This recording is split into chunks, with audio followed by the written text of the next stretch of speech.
spook easily, Starling? Not yet, sir. He's past the others. The last cell. A killer is on the loose.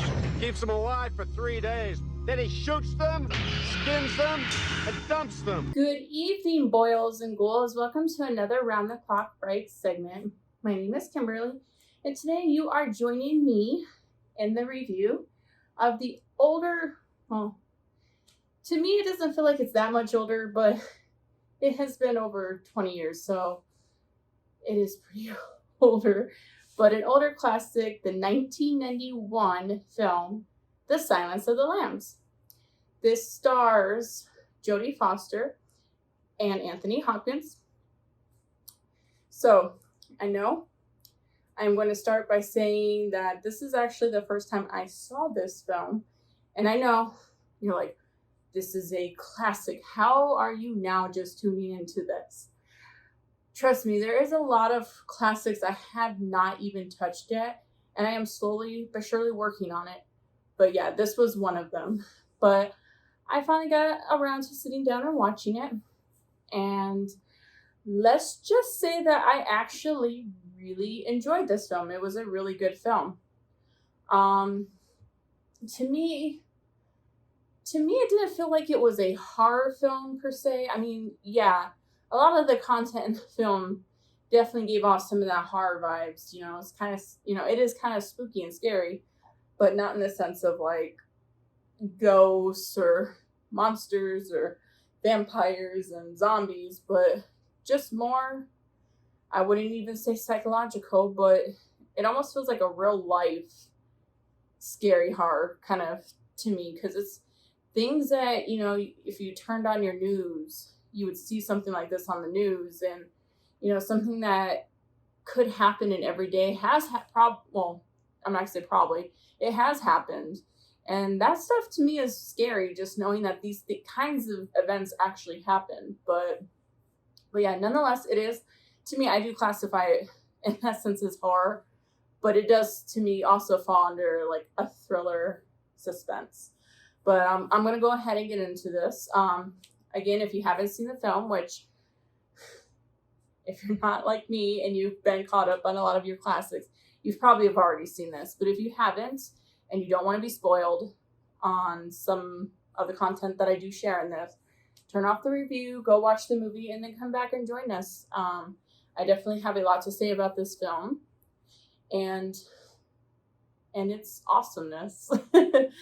But yes, so this film pretty much, it starts off with Jodie Foster's character. She's a FBI trainee. You have her pretty much in training. She gets pulled out of training by a couple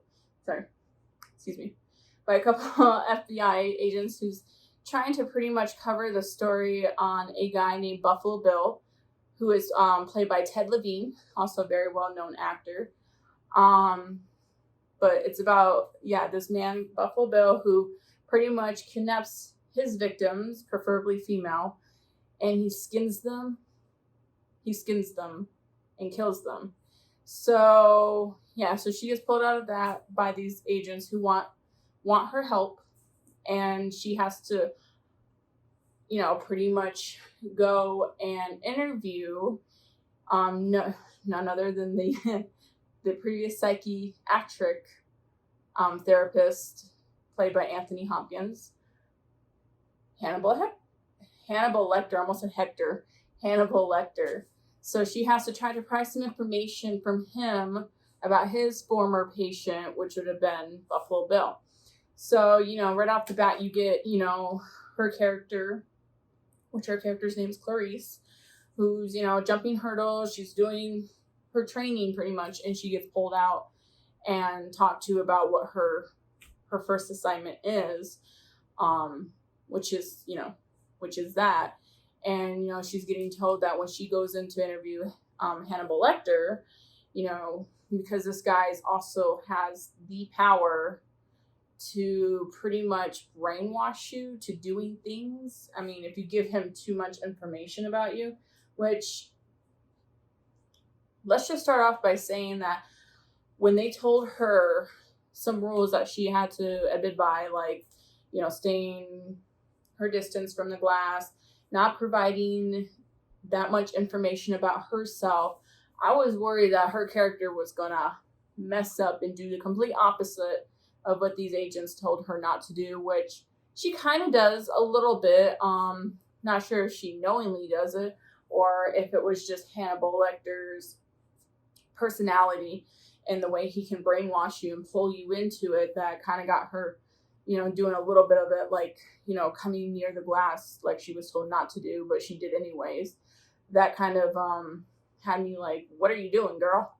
A rookie FBI agent is on his trail. He's got real physical strength, cautious, precise, and he's never impulsive. He'll never stop. But in order to track him down, she'll have to match wits.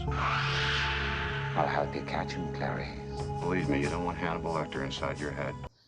But yeah, so you got her pretty much, she's sitting outside of Hannibal Lecter's cell. She's having this conversation with him, getting the information that she can about Buffalo Bill. And, Hannibal, being who he is trying to get information about her. So, he does a little bit of both. It's pretty much a back and forth thing. She gives him pretty much the information that she's looking for. And one part of this movie that just had me like the heebie-jeebies, it was just it was gross at the same time, as when she's leaving Hannibal's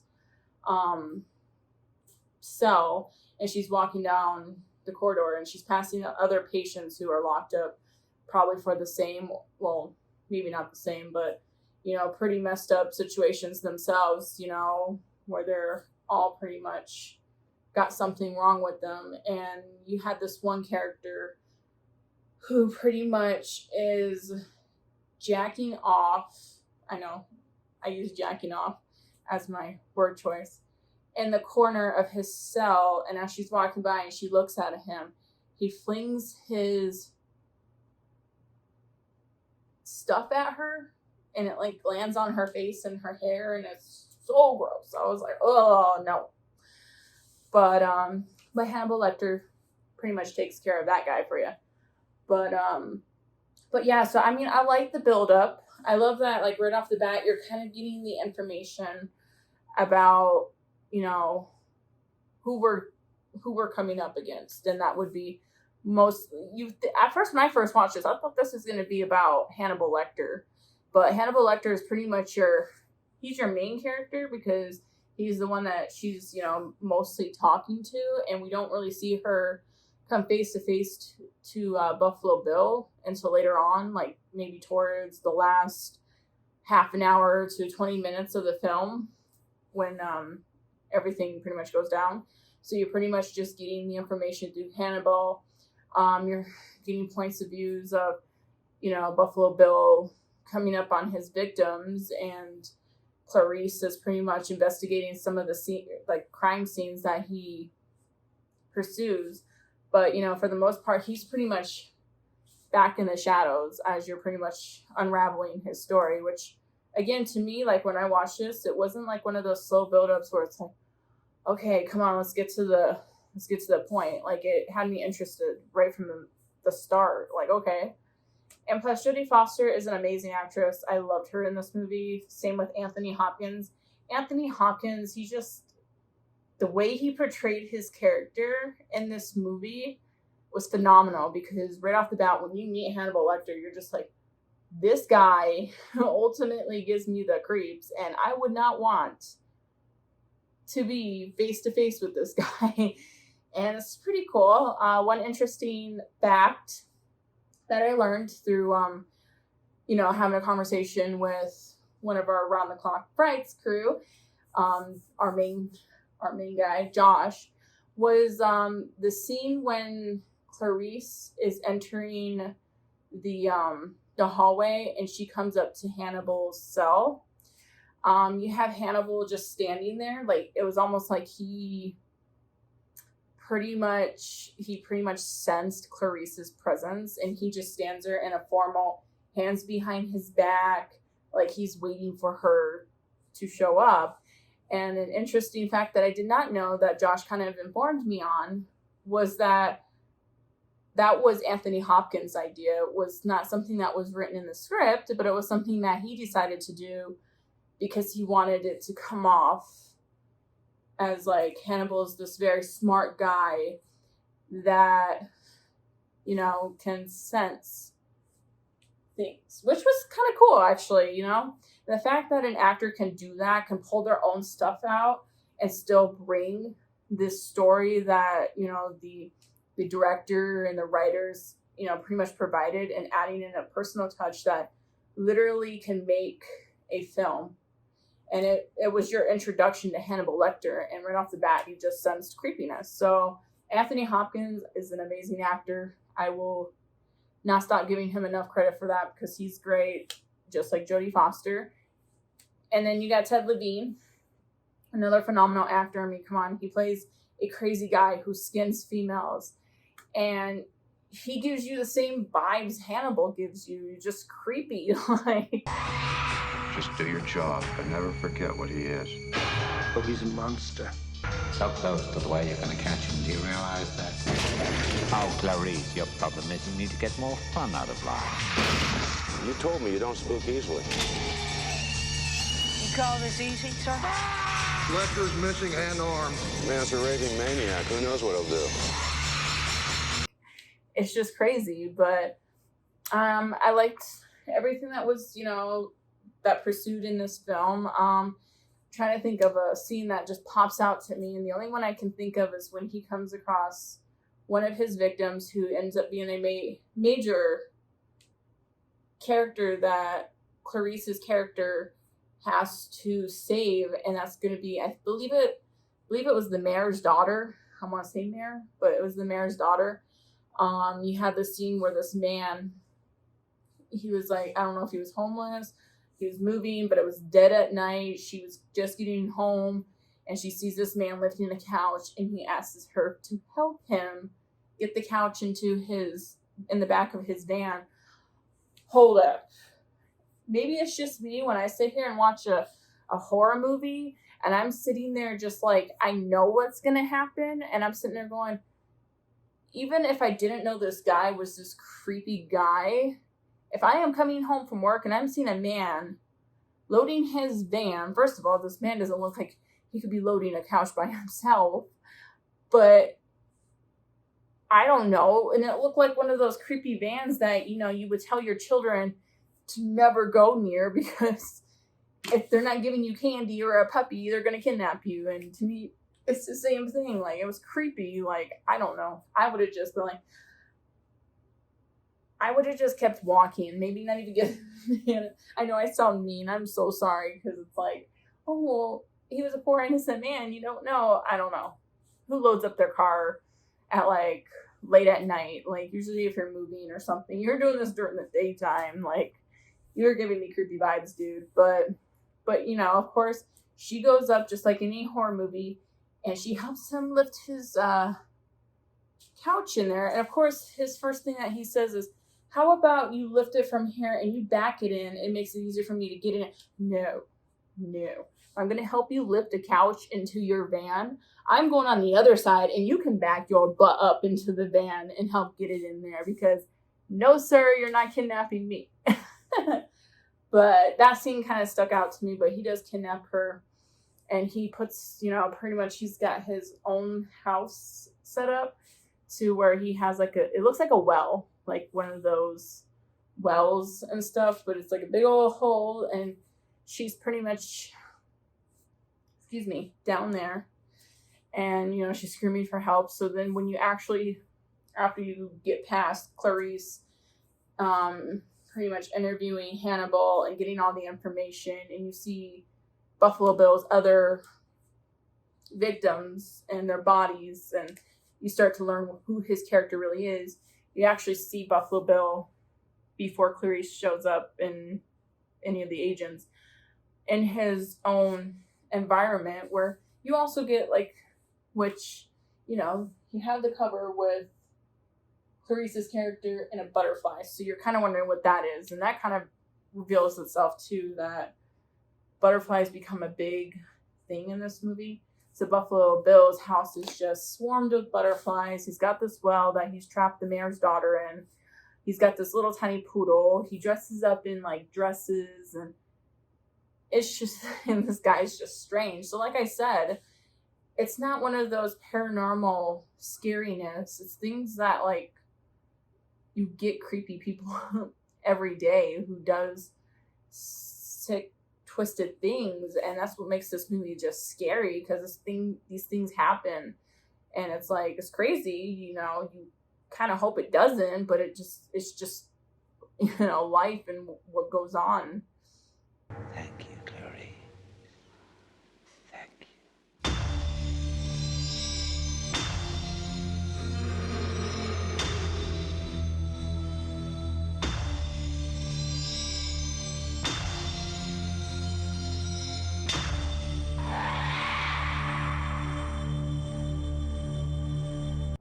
But yeah, so you get that, and of course, the last 20-30 minutes, when everything really starts to pick up, Clarice ends up finding out where Buffalo Bill lives, and she ends up going to try to save the mayor's daughter.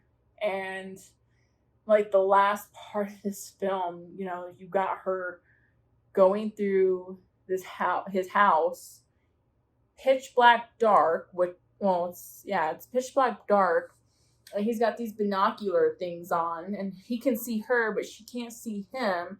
And oh my god, my anxiety was up the roof in this scene, because I'm sitting there going, he's right behind you, because you could just see, like, you could see her through his binoculars, and it was just, oh my gosh.